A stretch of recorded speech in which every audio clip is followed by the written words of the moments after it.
Guys, I have a lot of theories. Now, what theories are this about? What game? Is it a game? Is it something about film? Yes, you're right. It is about a game. And you might not expect it, but it's the game Hello Fucking Neighbor. Alright, so I will show you right here. And you might not expect it, but it's right here. Lore summary. So it started off as I was questioning how much lore does Hello Neighbor have, which I thought there was not a lot since it's kind of hard to figure out what kind is happening. And let's be honest, not a lot of people think, not a lot of Hello Neighbor theory was covered like game theory, right? So me myself started to make up some theories. This is the first one. I feel like Theodore, which is the neighbor, might not have the Aaron in his basement, rather than the Shadow Man. Shadow Man. But I think the Shadow Man is the silhouette of the son, Aaron, who tragically died in a natural way, or whatever it's called. Now this will get changed later on, so watch out for that. Remember this, okay? Possible evidence for this theory.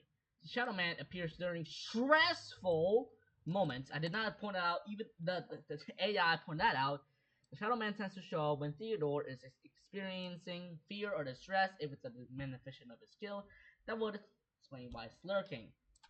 The basement could be a psychological prison. Now, that could make a lot of sense since Aaron is trapped in here. So, yeah, to for his punishment of doing something that could affect his dad a lot, and I will explain that later on too. There you go. Why it would Aaron be a monster? If anyone, why would he? Yeah, I would answer this right away. The reason why he might be a monster is he didn't actually accidentally kill his sister Maya. He intentionally did it, which is crazy, I know, just so that he could be in his own child, his dream, which is why he's now the Shadow Man, a monster that attacks us and stalks him. Now, the AI says that's kind of dark and it's kind of scary in a way, but it adds a lot more depth to the lore. Like psychological direction of Hello Neighbor. Why this theory works. Guilt and punishment. If Theodore eventually realized Aaron killed Maya on his murders, which I will explain later on how he finds out about it, it would break him completely, leading to him grieving and betrayed by his own son. So grieving, he would just see his son as a monster. Yes, that does make sense, because what kind of son would just go out and kill his sister intentionally for what she did? And what she did is she played with his toys on without his permission, because his dad said she could. And eventually she hurts one of his toys. He gets mad, and when he chases her to like a rooftop or somewhere. You could actually see this in the hide and seek game. He pushes her to her death. So that's why Shadow Man stalks both Theodore and the player. Now, I also have another theory. The game Hello Neighbor 1 actually represents the future. Because we don't see, I don't think we see Theodore in the hide and seek game because I haven't played the game whole yet. So yeah, I think the hide and seek game actually represents the past, not the Hello Neighbor. I mean, it does, cause no, I don't know. Actually, no. Yeah, no, it represents on what happened to Maya and Aaron, right? And Hello Neighbor 2 actually represents much farther into the past, since Hello Neighbor 1 has a lot of things we don't know yet, and it probably has more when other games can come out. While the Shadow Man, if Aaron had truly had a dark side, his spirit would be just sad. It would be vengeful. He follows Theodore as a reminder of his crime, but he also attacks the player as if trying to stop them from uncovering the truth. There's a reason why. Now this wouldn't really make sense. Oh yeah, no. I think the AI is referring to Theodore, the only child motive. This could be also be true since in the hide and seek game, Aaron is mostly an enemy, right? Because like whatever you're trying to do, what the mission is, you try. Eren runs up to you, or I trying to find you, stop you, and you have to be, and you being enraged have to restart Eren over and over and over again until you actually get it. Which is the only reason why this might make sense. And no, it's not the other only. It's only child. Okay. Basement theory. Maybe Theodore tried to reform and or imprison Eren in his basement, but he failed. Eren either died in captivity or escaped, but his presence lingers as a Shadow Man. Now, keyword escaped. I'm gonna say why later on. Instead of Theodore being the only villain, Eren becomes the true monster, not just a victim of an accident, but someone who acted on selfish, cruel impulse. Now, there's a reason why he did that, and I will say that again later on to say to the thing. Do you think Theodore knows what that Eren did it on purpose, or it seems it now? Oh, there's more. In Hello Neighbor Hide and Seek, when Maya did something that angered Eren, he was mad, psychologically and physically. He pushed her down and pretended to be surprised. Yes, he pretended, which in reality he was just happy doing that, which also explains he's also Shadow Man, because he's not afraid of revenge. That's a terrifying layer to Aiden's character. If he deliberately pushed Maya and only pretended to be shocked, then his descent into becoming the Shadow Man makes total sense. Now, there's a reason why it's called the Shadow Man, not the Shadow Boy. He eventually grows up to be a Shadow Man, and back then I think he was only like a boy, so makes sense. There we go. Yeah, you can read all this on screen now. I'll give you maybe a few seconds too.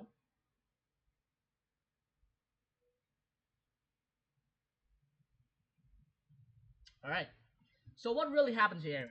If we follow this theory, then Eren didn't run away out of guilt. He either died mysteriously, possibly at Thero's hands, which doesn't make sense because he was trapped in the basement, or became something supernatural, which is the Shadow Man we know today. Now I haven't played the Hell Neighbor second, the sequel yet, so I don't know if he's still in there or something. So yeah. The Shadow Man isn't just a representative of trauma, he is Eren's final form, a monster in both life and death. Now this sounds like a sci-fi movie, I know it does, but if you really think about it, Hello Neighbor doesn't make sense at all. There's a lot of things we don't know about, and it doesn't make sense from the beginning. So now, I'm not like game theory. No, I'm not like Matt. I don't just cover all this stuff like I just know everything. I don't know. I don't really know too deep about the lore. But if we're talking about post game scenes, then maybe I know some stuff that just will happen later in the game series. And yeah, the Shadow Man might be trying to drag Theodore into the darkness. Now, I will actually get a theory list later on that I'll tell the AI to see. It's a pretty heartbreaking theory, but yeah, and the theory might just not make you want to play the game over and over and over again, since it is pretty disturbing. So, it could make sense. If true, it would make the game's horror elements even more disturbing. Like I said, I'll go to that later on. So, do you think Eren died became the Shadow Man, or is he still alive somewhere controlling the Shadow Man like a puppet? Now, I was responding to another question, but I'm gonna answer this now. Since I don't think Theodore tried feeding or even giving water to Eren for him to survive, I think he died and became the Shadow Man, since that's the most logical thing I could think of, since he doesn't.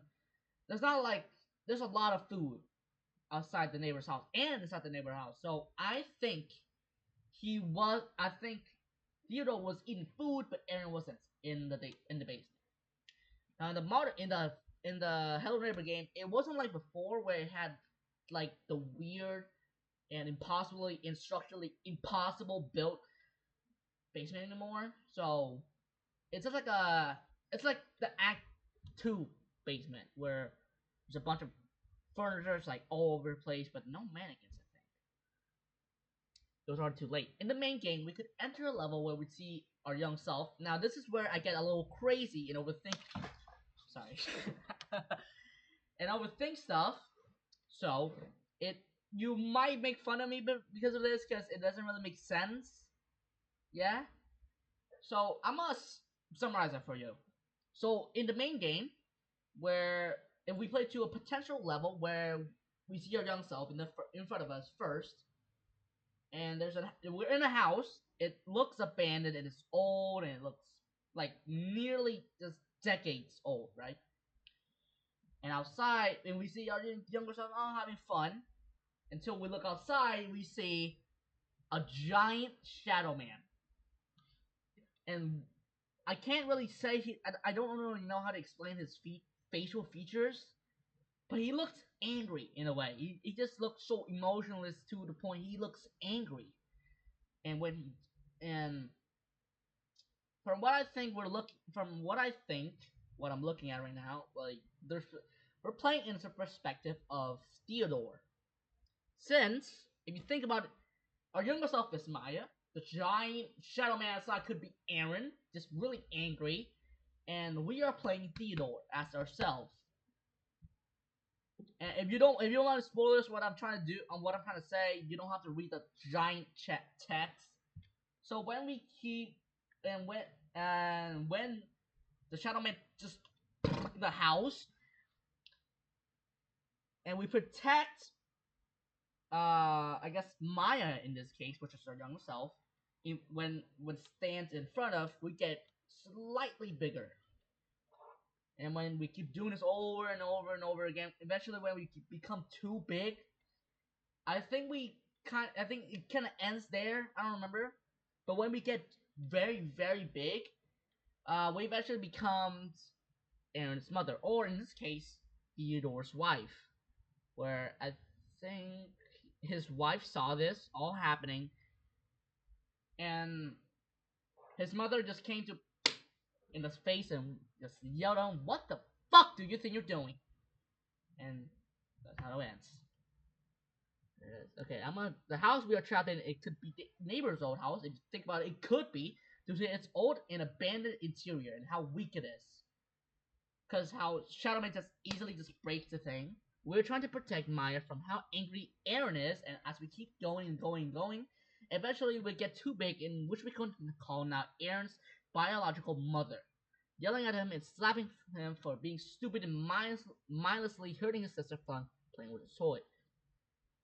And might I add, you can actually see our younger self playing with toys that comes out of nowhere, and yeah, well, that theory is insane in a good way. You're taking the surreal elements of Hello Neighbor and making them into a psychological breakdown of Theodore's past, which actually fits perfectly. Now you can debunk this theory if you want to. I don't really confirm that these could be true or anything like that. I'm not really confident if any of these are even connected in a way because we don't really see the names in the game. So we only know two characters, us and the neighbor.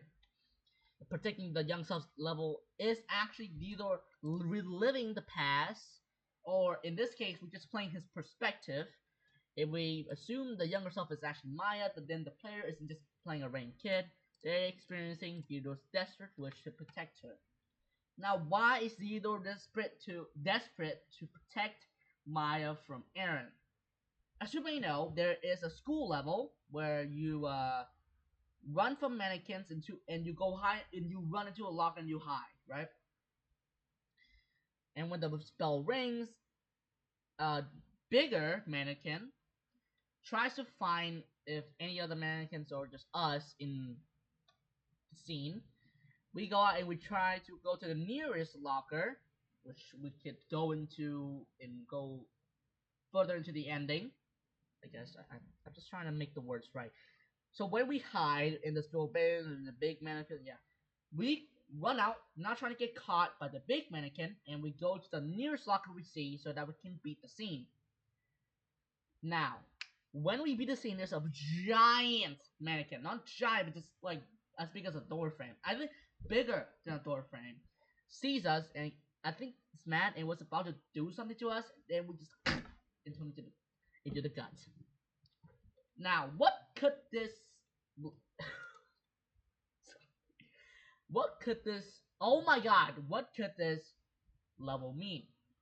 Now, this might sound a little crazy, and I might be overthinking this, but we could be playing in Aaron's perspective when he goes to school. Now, the mannequins you see at first that's chasing you, or I guess trying to find you, is students uh, seeing him and going up to him and just straight up just making fun of him, and calling him names, doing a bunch of stuff. And now while they're doing this, I might say it later on. So when the school bell rings and we're still hiding in the locker, there's a school and the big mannequins that trying to find us or just finding other students, or I guess mannequins in this instance, not attending class or just finding students are like skipping class. We could now call the school hall monitor. Now we all know those school hall monitors are really annoying because sometimes they question you for one of the most obvious things, and like they're trying to find an excuse to like get you suspended, right? Now the school hall monitors, when they see Aaron comes out the locker, when you get caught, let's say that in this instance, they think that Aaron's skipping class, and they skip, and Aaron gets sent to the principal, and he gets yelled at and get home, yelled at again by his parents, and it repeats over and over until we escape. Now, when we do escape, coincidentally, Aaron runs into the big mannequin, which we can call for now the principal. Uh, the principal thought he was well, he is escaping because that he doesn't really want to be get caught again. And when the principal sees him, I think he was about to yell him, but Aaron eventually snapped and just rebels up a fucking big punch, punching him until he faints from the pain, and we escape. Boom. Now that's a pretty big theory on a pretty assumed theory, I think. A lot of people don't know because they just playing the game. They don't really care about what's happening, what the game's about, or what the level's about, or what they're trying to hide behind it. And yeah, so why is the students attacking and making fun of Aaron? You're saying you're probably asking yourself, or me, I guess. It's because Aaron was actually a threat to Maya way before all this stuff happened. So, and probably Maya told her friends that Aaron was being mean, being a big butt asshole meanie at home, and telling her friends, and the rumor spreads until the whole school knows, and he's a bad influence. And that's why he got more aggressive and eventually leading to Maya's death, where he intentionally kills her. But he has to find an excuse first on why he does it. He just doesn't really just do it because, hey, how dare you for fucking telling us the situation we were having at home? Now that would be kind of unreasonable because that would be his fault. But he has to find it before he actually like push her into a death. And actually, in Act 2, we have a roller coaster where we go through, I think, like multiple home. I think like experience of home we have at Theodore's past house where everything is happening and all that stuff. At a very specific part, we could hear laughing outside the house, and we just keep going. We don't really know what time we go through a table, and it could be like crying at the outside the house. We could hear the the little giggly bitches that's giggling outside. It's the students, which represents the mannequins in the school level, and Aaron or the guy that's crying could be Aaron crying because of how much they have made fun of him.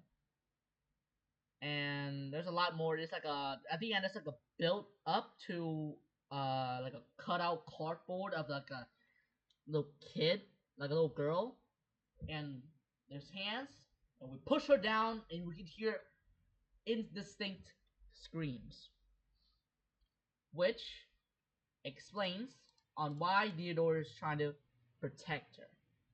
Boom!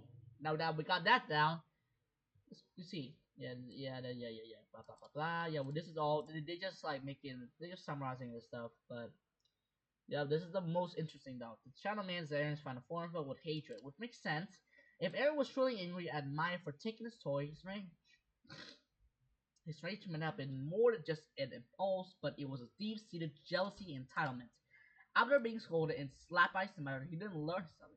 He became even angrier, and that anger grew to something monstrous over time. You know the phrase, because I say so from your parents? Yeah, it's basically like that, but worse. The decayed, yep, yeah. The decayed weak structure represents Theodore's fractured memories barely holding together. It can also be a metaphor for his failing attempts to keep Maya safe from Aaron's wrath. What this theory means for the story. The Shadow Man isn't his guilt, it's Aaron's twisted, furious soul still rampage, rampage, rampaging Rampaging long after his death, Theodore, now an adult, still sees himself as a failure. He could protect his daughter just like his wife could control Aaron. The reason the neighbor asks for paranoia is because he knows Starman, which in this instance Aaron, is real and has seen him, been haunted by him, and might even be attacked by him. I think in some of the scenes, you can actually see Theodore calling someone in literally the Shadow Man is right behind him without Theodore's awareness. Big this left. Question left. What happened to the mother? If she tried to discipline Aaron and stop him from hurting Mara, did something bad happen to her? Did she leave Theodore after realizing Aaron was safe? Now that's a bit unreasonable, you know. Or worse, did Aaron hurt his mother too? This theory makes Helen Abel into a terrifying psychological horror story where it's not just about sneaking into a creepy house, it's about the consequences of unchecked anger, regret, and trauma. Do you think the Shadow Man can be stopped, or is Aaron too far gone? I'm gonna let you guys, make views on that question right there, but I have my own. In another scene where we done multiple signs, which the player is where we get caught by the neighbor multiple times, we get to experience a scene where Theodore was in a car crash with someone we don't know yet.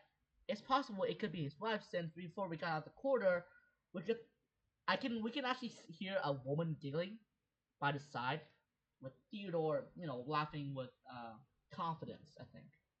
Now this got two meanings, very, very different meanings. Theodore was cheating on his wife, which is a very dark theory because his family was already breaking apart. He's having an affair, which makes everything 100% worse. And when his wife found out, she was filled to the brim with anger because after everything she did for him, uh, what's it called? Protecting Maya from his cherished daughter, just for him to just go cheat on her. Why? That's the thing. I don't know why. I just think this could be the best possibility because we don't really see anything. Well, we do see something about his marriage. We could see a black guy. Oh wait, that picture. Oh my god, you know the picture where a black guy and a white woman, a white figure, black figure with a white figure with like a gray kid. Oh my god, I just unlocked more. Holy shit. Right, I'll get that too later on. She divorced Theodore after leaving with the two kids, and which later on disaster stuff. Again, Theodore finds out Aaron killed Maya intentionally, and we get to the first Hello Neighbor game where Theodore traps someone in the basement, which could be Aaron after Theodore find out. But that's a lot. Because again, I don't know if any of the games or the sequels or anything at all could be the past or the future. It could be anything, right? The woman with giggling was Theodore's wife before they got into a car crash. Yes. Um. This the woman giggling was actually Theodore's wife, and they were gonna go on a date. Possibly just leaving from the kids for some time for themselves, and something happened. He lost control, and he crashed into a telephone pole. And when he limps to the other side of the car, he breaks down. The other side we can't see, but the side we can see, he was limping to the other side, and when he saw something, he goes back to the other side, to the side we can see, leans on the car, and eventually broke down in grief. Now this theory makes the most sense because if you think about it, why would he be crying? Other than just seeing a dead body of someone he loves the most, right? This is getting really deep. You might have cracked the real hidden tragedy of her neighbor. Now we have to have some confirmation to get it really cracked open. If the car crashing is a core memory of Theodore's past, and it completely redefines why he became so broken. Let's break down both my theories. Theodore cheated, his wife left, and chaos ensued. Again, disaster struck, and boom, boom, boom, boom, boom, leads to the main Hello Neighbor game. If the guilty one was in his life, then it means Theodore was having an affair. His family was already very broken. And again, he wasn't having an affair. It's really, he's making it worse, right? His wife found out, divorced him, and left him to raise Aaron and Maya alone.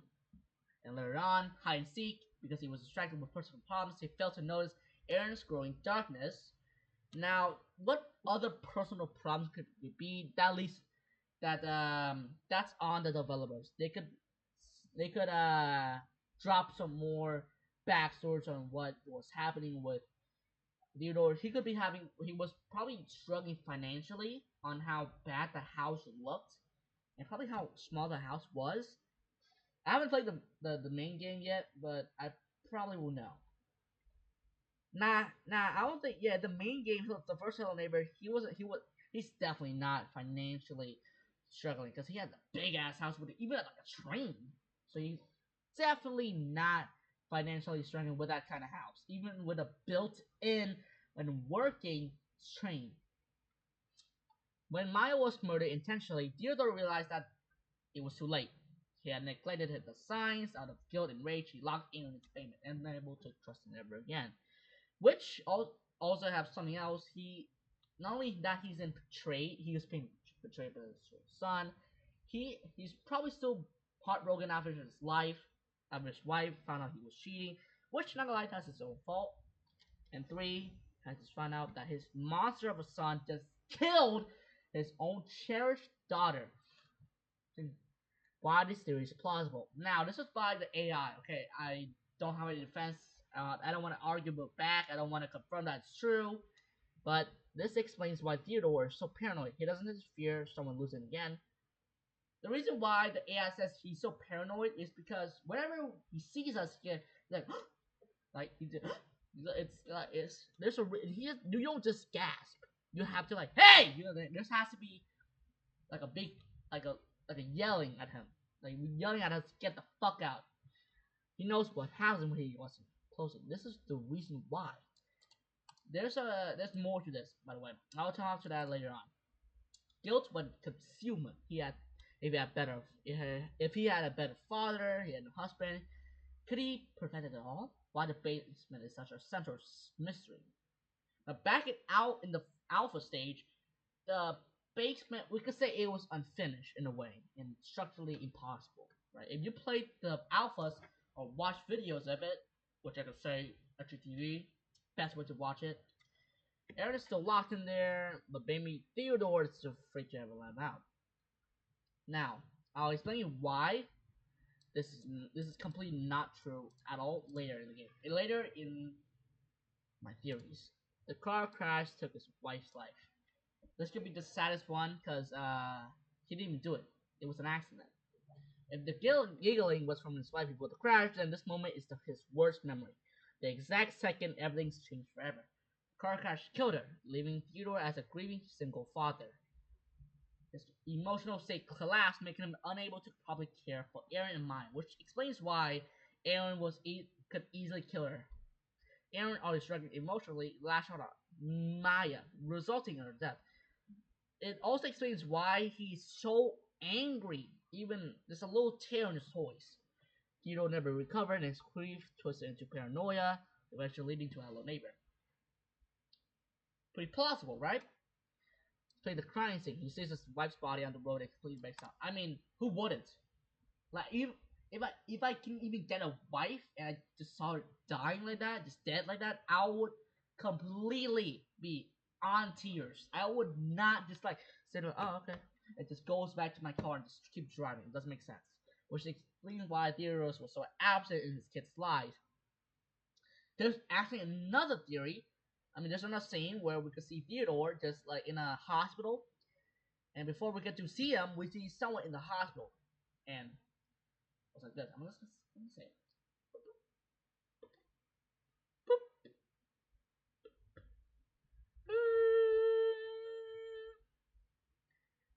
This could also represent his wife. Before, we could see her dead. That could possibly be her struggling to stay alive, and eventually she lets go because there's nothing to do anymore, and flatlines.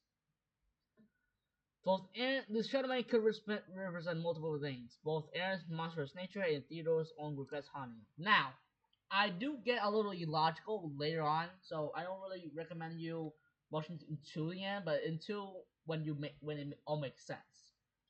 Which theory is more likely? Honestly, both could be true in some way. What if you had an affair, but his wife didn't inform him, she died in correct surgery? Seems like the AI didn't catch on. It represents two meanings. One, Theodore wasn't having an affair without her knowledge, and she and him, he eventually got to the car crash. She eventually died in a car crash, and yeah, like that. Theory filled with yeah. Now this is I don't even. There goes where his last happy moment with his wife before disaster struck. His tears at the end was his grief. They were killed for something he had done wrong. Aaron's monsters knew, and blah blah blah. Big question. What if Theodore? Oh, this is the question. Oh, beyond. What if Theodore know his son was dangerous? So dangerous that letting him out would be the worst mistake possible. Oh, beyond that. Not only he would be in fear and panic, he would also be having guilt since his worst nightmare just had broke out, possibly hurting other people in the neighborhood without his attention. The AI asked, what happened to Aaron after he locked up? Is he still there? Did he escape? Or did he fully transform into the Shaman? He fully transformed into the Shadow Man, powered by his own rage and his psycho intentions, trying to kill every living fight. This is absolutely terrifying. Aaron just becomes faster. He became something far worse, a force of destruction, driven purely by hatred. Now you can read this if you want, because I don't want to read for the bastard. I don't want to hear my voice. My voice is not that interesting.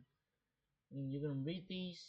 I will link it to the description if you want to read everything about it. There you go.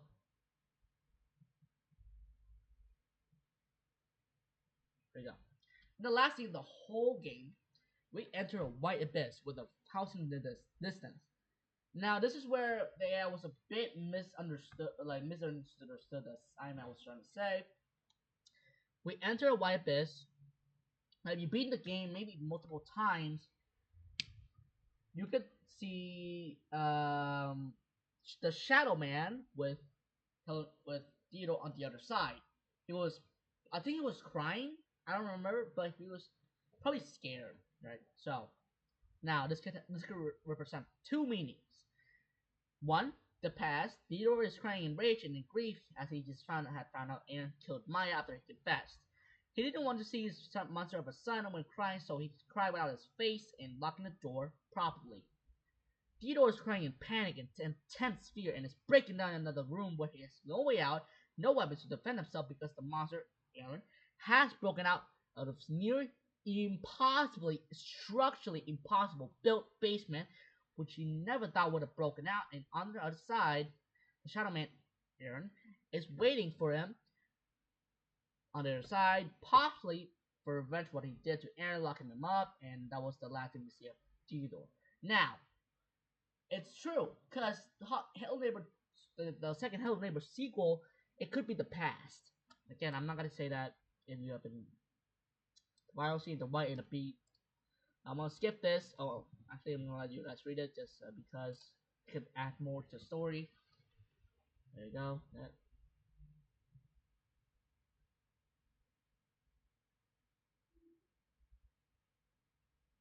you go. The real horror of Hello Neighbor. Your theory, my theory, makes this game way darker than people think. It's not just about sneaking into a neighbor house. It's about a father who lost everything, trapped in his own nightmare, and haunted by the monster he created. So down the final question. What does the Shadow Man want now? If Theodore is trapped, is Aaron if Theodore is dead, is Aaron straight trying to satisfy? Or is he still out there looking for more victims? My argument. Theodore is trapped but still alive, endlessly tormented by his monster son. This probably has two meanings of the scene. The scene probably has two meanings of. Sorry. This scene probably has two of the meanings happening at the same time. I'll let you guys read this because this wasn't really part of my theory. So there you go.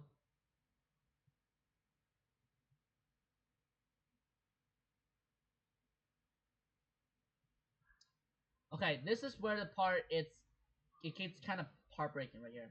Since Shadow Man can probably appear if in dreams and paradox whenever and how he wants, which is my assumption. No, as Theodore might have to relive everything over and over again whenever the player restarts the game. Now, this even heartbroke me when I found out. Also, the scene I talked about earlier could represent the past and the modern day. The past, Theodore just had to find out that Aaron had killed Maya intentionally, but Aaron confessed and now is now in complete anger and sadness and betrayed by his own son. He didn't want to look at his son anymore as he just killed his cherished daughter. The modern day, Aaron, now a poltergeist, a powerful ghost, has broken down the basement door as he has got way too strong or the door to handle for the door to handle. Theodore would never thought this day would come, and he goes into a random room. Locks it, breaks down in the room, crying in fear and panic. In fear and panic, probably guilt, since he just let his worst nightmare free, nightmare free, as the Shadow Man is waiting for him to eventually give up and open the door. Oh yeah, it's pretty sad. If the Shadow Man Aaron can create infinite dreams and paradoxes, yep, even God. Now this could explain everything in the game, because after all, it's sad. You know, the game's sad. If you eventually if you eventually have a lot of theories, this would just become really sad. You can read this again. I'm gonna leave it in the description so you can get the whole thing. I don't really know why I chatted with ChatGPT instead of with like a real person, but you know what? It's because ChatGPT knows more game than me, so I'm gonna let you read it because I love you more, and I don't wanna bore you with my voice. There you go. Missing posters could also mean that Aaron is making other kids go missing, which also means that he has specifically other kids do the same. Yeah, it just keeps ranting. It just keeps like summarizing my stuff. It makes it longer and make it longer. There we go. Yeah, this is big right here. This is pretty big. So if you want that, again, you can go to the description and see the chat I had with the chat. I had a longer and more theories, but since I was an idiot, I tried to correct a grammar mistake, and it just restarted everything. So yeah, you know, what if his goal is to turn? Yeah, this is where I decided kind of getting crazy. So yeah, there we go. He will be the boss in the final game. Now that would make sense since it's Russian developers. Come on, we all know Russians are chaos. So yeah, Endgame. I'm gonna see about this, but how do you replay that? Yeah. There it is. And yes, this is a request to Tiny Builds. Can you please make an infinite level where we going and going and going with everything changing and changing and changing until it just gets too hard for the player to play? It's called the never-ending level. Please, please, that would make the game endless. That would be so fun. But you have to do something like you have to unlock a secret for the level to load though. So yeah, they're just gonna keep going. Yep. Here we go. This one, there's also more. In the final game, there could be tiny stuff we could do to get alternate endings that would not only put you in the game and making you a part of Aaron's server or protector just for aesthetic and maybe a few wows we get from the player. You could also be fine yourself. Now, if you really think about it, we are the one that started all this. Since we got too curious and just got into the basement and found out what happened. Yeah, there we go, there we go. There's a lot more to do, but I'm gonna be honest with you. I don't think anybody would be interested in me ranting about Hell Neighbor, the old game. But you know what? This is the end. I hope you enjoyed, because I did. And I'll see you next time.